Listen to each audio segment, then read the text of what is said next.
Meron ngayon dumating dito na OC na na-convert natin ng 175. Lago tayo. Yan, bakjab po. Patay tayo dito. Sir, sino gumawa ng motor mo? Taga dito, boss. Sino yun?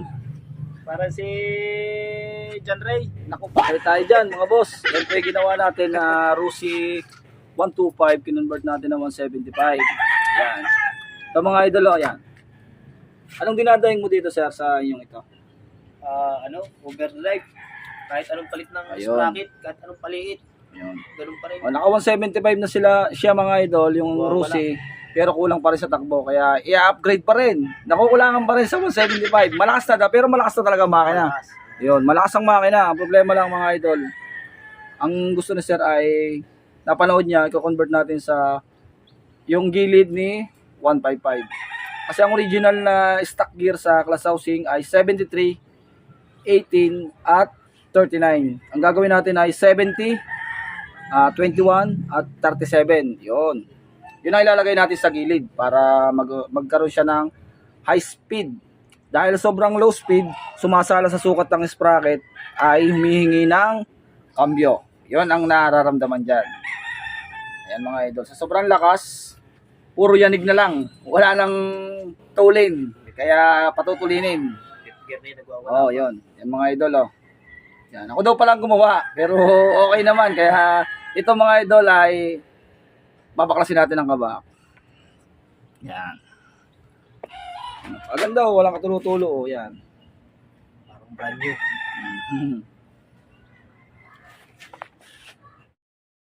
Pero may busis naman eh. Kaya ako na pati eh. Napalta mo na. Ito yung inalis sa kanya. Nato, nakatabi. Laser pa. Yung isa yan, pag kumanati ka ng tiga, nakawala. Ay, sinasabi mo. Oo, nakawala. Parang nalulugan. Pero barado lang yun. Yung dapat pandemic ay ginawa.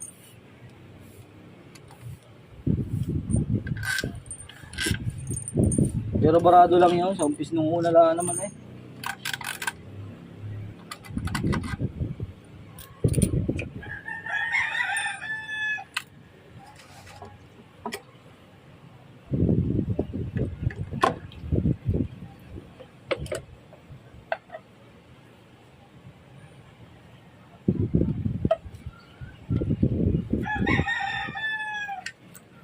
Naputulan ako ng clutch na rin dati. Pero dito na na-convert na. Dati nagagawa ko na ng clutch, nagagawa ko pag yung parang yung automatic. Oo. Ang hindi. Ala. Talagang nasikat agad.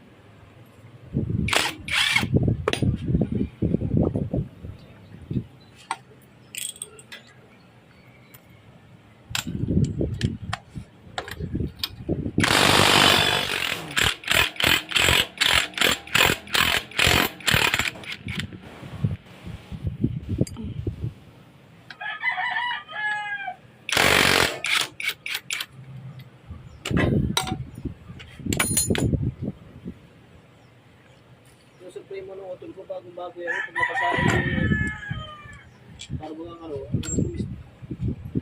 hirap na start eh. Hirap start. Na-start na, tingnan mo yung silinidor, makapatay. Ay, sa CTI yung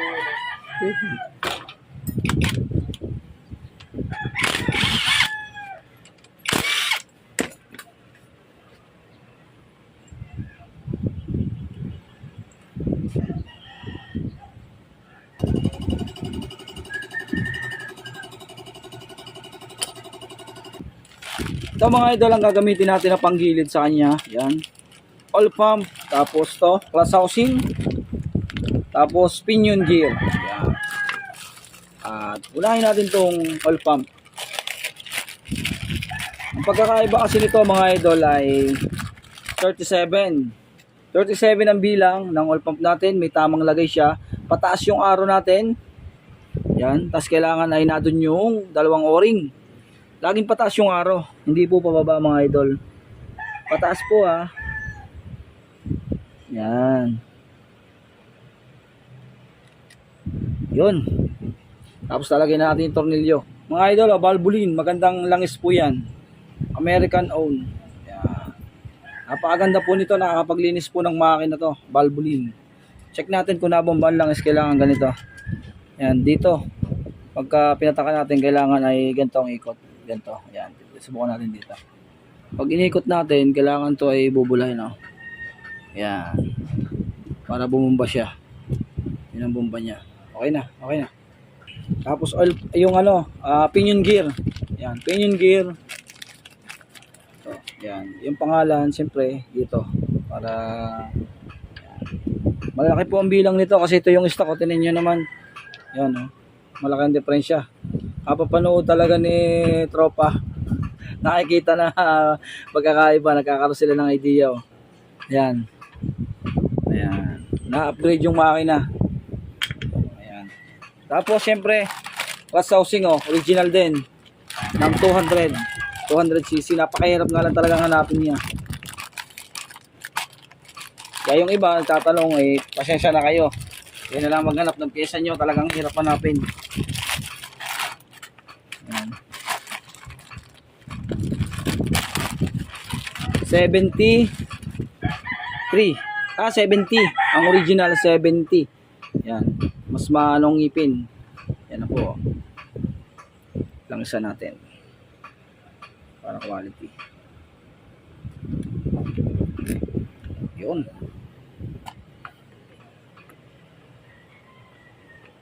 Diba? O, yan. Ayan mga idol, oh. Tapos magpapalit tayo ng clutch lining. Yan. Yan. Plus lining po ni 155. Yan. Okay na mga idol, nakakabit na. Ito na, yung ating panggilid ni 155, kakabit ko na. Yan. Kabit na natin. Mga idol, ayos na. Wala naman doon sa Ayan, ayos na. Ay, ayos na ngayon. Ayos na, ayos na. Ayos na. na. Ayun na. Okay na.